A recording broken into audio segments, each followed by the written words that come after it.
લાભનું સ્થાન જીવનમાં જ્યારથી લોભે લઈ લીધું છે ને સાહેબ, ત્યારથી શુભનું સ્થાન અશુભના હાથમાં ચાલ્યું ગયું છે.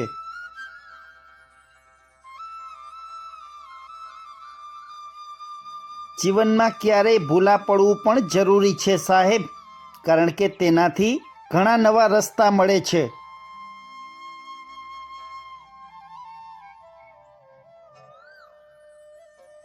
સાહેબ, જ્યાં તમારી વાતની કદર જ ના થતી હોય ત્યાં ચૂપચાપ રહેવામાં જ હોશિયારી છે.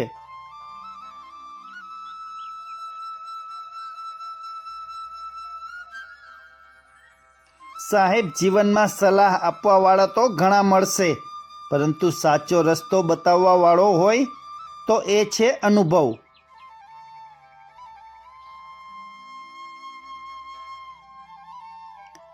પચવામાં સૌથી ભારે વસ્તુઓમાં પૈસા આજે પણ પહેલા નંબરે આવે છે.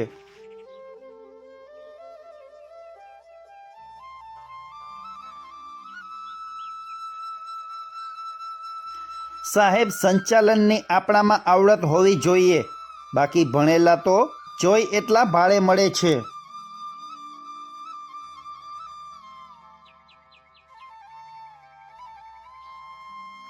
સંસ્કારની વાતો તો ઘણા લોકો કરતા હોય છે, પરંતુ સાચી ખબર તો લોકોના સંપર્કમાં આવવાથી પડે છે.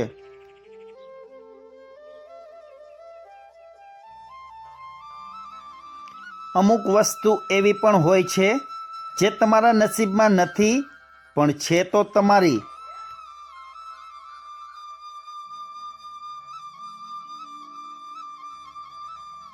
પ્રગતિ માટે પગથિયું તો જાતે જ ચડવું પડે છે સાહેબ, બીજાના ખભે ચડીને તો સ્મશાને જવાય.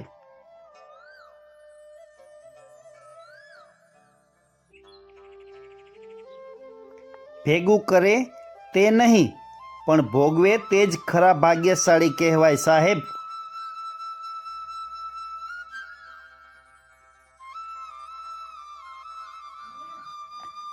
આપણા કપડામાંથી જે પરફ્યુમની સુગંધ આવે છે ને સાહેબ, તે આપણા પિતાના પરસેવાની છે.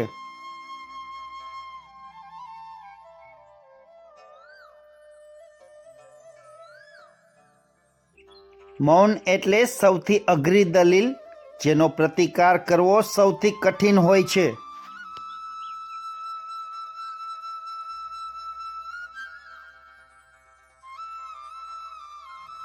પ્રભુનો આભાર માનવાની ટેવ પાડજો સાહેબ, જીવનનો ઘણો બધો ભાર હળવો થઈ જશે.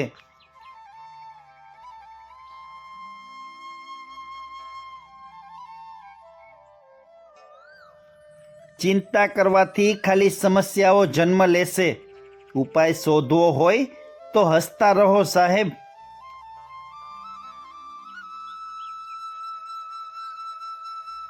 વિડીયો પસંદ આવ્યો હોય તો ચેનલને સબસ્ક્રાઈબ કરો, જેથી દરરોજ સવારે તમને મળશે નવા સુવિચારના વિડીયો.